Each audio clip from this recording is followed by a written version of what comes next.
Yo, this world of football, especially the English Premier League, is the most entertaining, it's the most emotional, it's the most dramatic, it's just the most unpredictable experience. And this is why we keep coming back year after year. I don't think there's anything else, that has existed. Maybe Grey's Anatomy. But how can you just keep always deliver? What kind of product is this? What kind of product is this game that we call football, bro? It's so dramatic and it's so intense. Because what happened to United last night? How did United lose to Grimsby, bro? How did United lose to Grimsby? How did Liverpool get to the 90th stoppage time minutes, drawing to 10 men Newcastle, bro, when they were 2-0 up? How did that happen? Huh?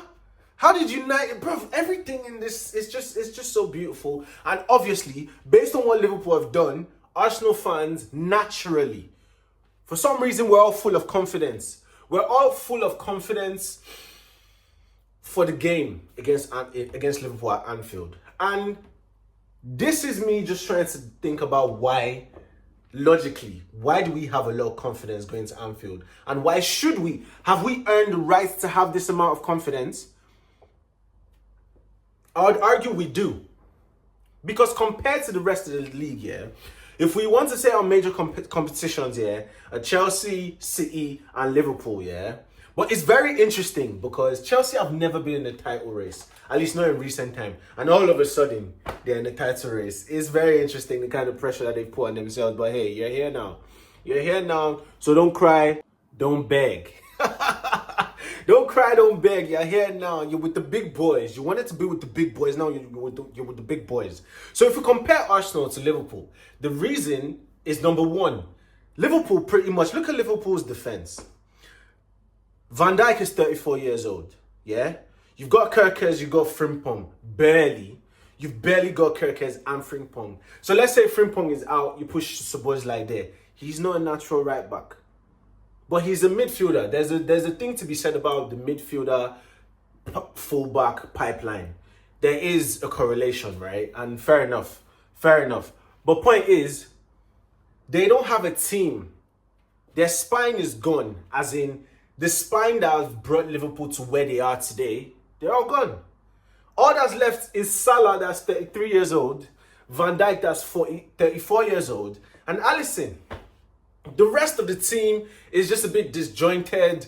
Gravenberch today, McAllister tomorrow. Vert is just looking like something that is going to be such an incredible, either an incredible signing or such an incredible flop.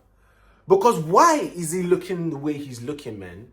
I've watched Vert in 3 games. I watched Vert in Community Shield. I watched him against Bournemouth, and then I watched him against Newcastle.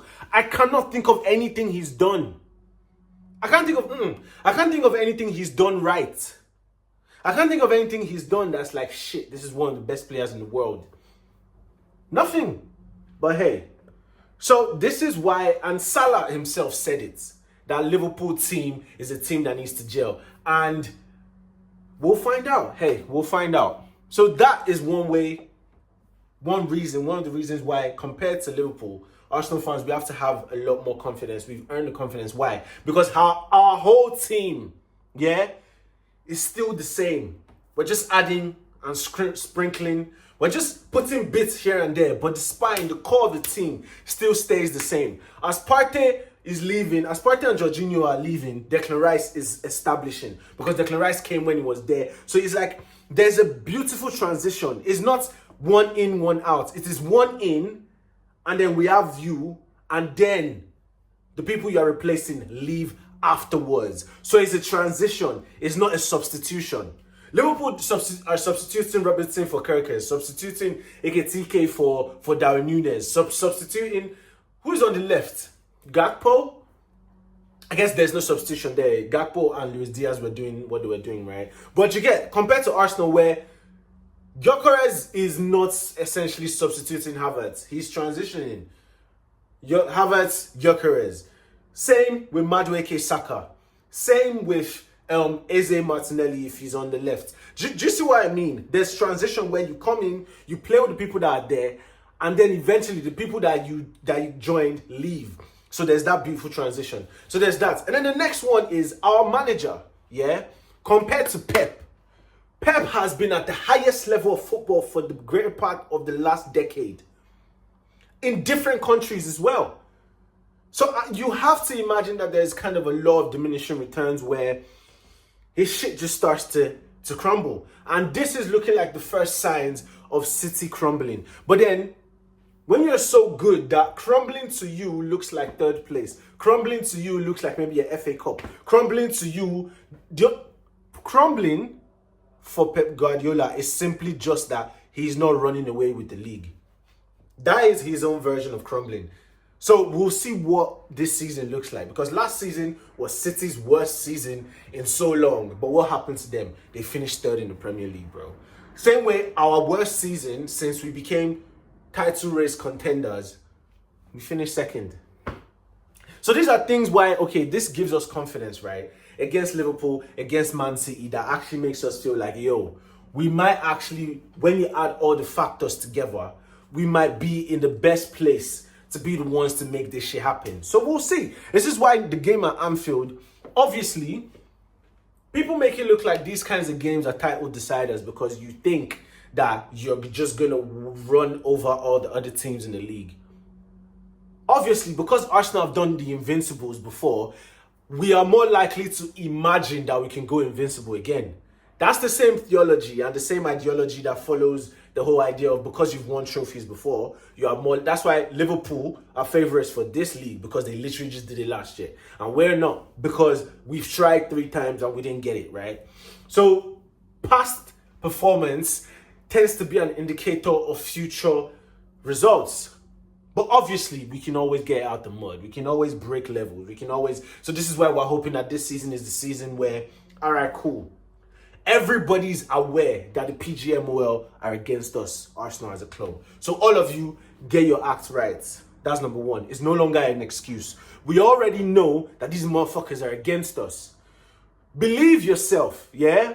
I understand we don't want to concede a goal. But if you compare the risk of, okay, conceding 1 goal versus possibly getting a red card. I'm talking about Saliba against Bournemouth last season, where I understand you had to stop him because he was literally on his way to go score. But bro, let him score. Let him go and score. Like, it will just happen once anyway. And then let's just go score more. I need us to not play like conceding is the end of the world, bro. Because we've seen that we've had back-to-back best defenses in the league. And that didn't lead us anywhere, bro. Do you understand? So we need to make sure our defense is tight, but let's not treat the concession of a goal as something that is so important that is worth risking a red card. We don't need any more red cards. Let's just understand that we don't need any more red cards, and all right, cool, go score. We'll just go score some more. So that's one. And then in terms of injuries, bro, the squad is set up right now that there's at least 7 out of 10s for every position. At least. There's no position, and that's 7 out of 10. I'm looking at Nogard and Madueke and Martinelli. And I'm only looking at, obviously, Martinelli is Martinelli. I'm looking at Nogard because we've just not seen you do it. We just believe you've got what it takes. And based on, like, all your stats from last season and since you've been in the Premier League, you're a solid player. And Madueke, we're hoping on your potential and based on the things we've seen. So the baseline level of quality for every single position is 7 out of 10. And that's what you need to win the league, consistency. And that just means players that get injured can come back. And there's not much pressure on you getting injured. Your injury is not the end of the world. This game against Liverpool, if and when Madueke starts on the right, replacing Saka, or it could even be Waneri. But ideally, it should be Madueke, right? And then you put Martinelli on that left. Yeah, we bring back Martinelli because Martinelli is the Liverpool cure, bro. Like, there's things like that exist in football. It's just one of them things that you can't feel, you can't touch, you can't see, but you can feel. It's one of those things in football that you just feel, that you just know what is going to happen. Just the same way a lot of people watching the Liverpool-Newcastle game, you could just feel that there was a red card in that game. You could just feel that Newcastle were going to score, But at the same time, you could just feel that Salah was going to initiate something and just leave there with something. Leave there with something. So, bringing Martinelli back and put Madueke there. Let Madueke and Gyökeres do some stuff, and then you can bring on, I guess you can put Eze or start Waneri. However you want to do it, Arteta, bro. I trust you. I just trust, like, just do what you gotta do, man. Just do what you have to do. We as your fans, we're just gonna believe. We're just gonna fuel the belief, right? And, bro, just made me remember that Anfield really had a banner. Always the bridesmaid, never the bride. Like, they actually have this banter. Like, you're bantering out. Oh, no. There's too much that these lot have done.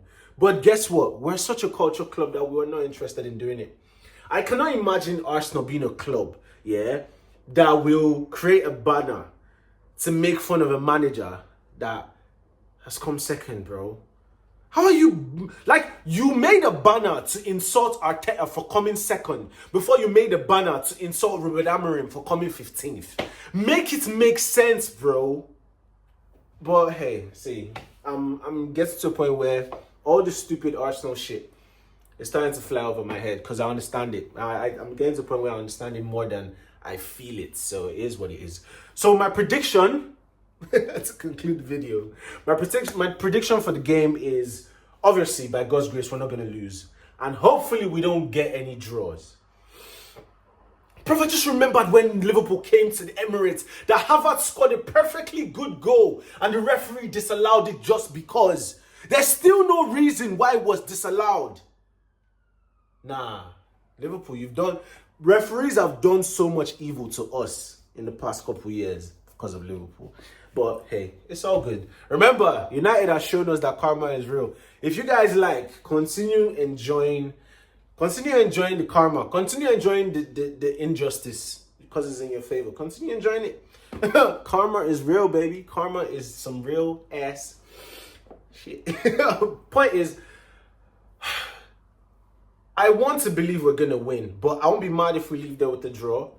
But just because of all these things I've said, yes, I'm going to put my neck on the line and say, yeah, we're going to win. We're going to win, and it's almost impossible that they won't score us, right? Because Liverpool have scored in every single game they've played for how long now? So they're going to score, and it's Anfield as well. Hopefully, we get to win that game 3-2 or 3-1 or 2-1. My gut is telling me 3-2. It will just be a very interesting game. And Gyökeres will do some cool stuff. Madueke is going to do some cool stuff. And bro, we've got Eze as well, man. It would be nice if Eze starts, because there's no reason why Eze can't start. He's already started playing in the Premier League, bro. He played against Chelsea in game week 1. So he's already up to speed. So let's just make it happen. And yeah, man, we'll see how it goes. We'll see how it goes, people. Please like, comment, subscribe. Catch you in the next one.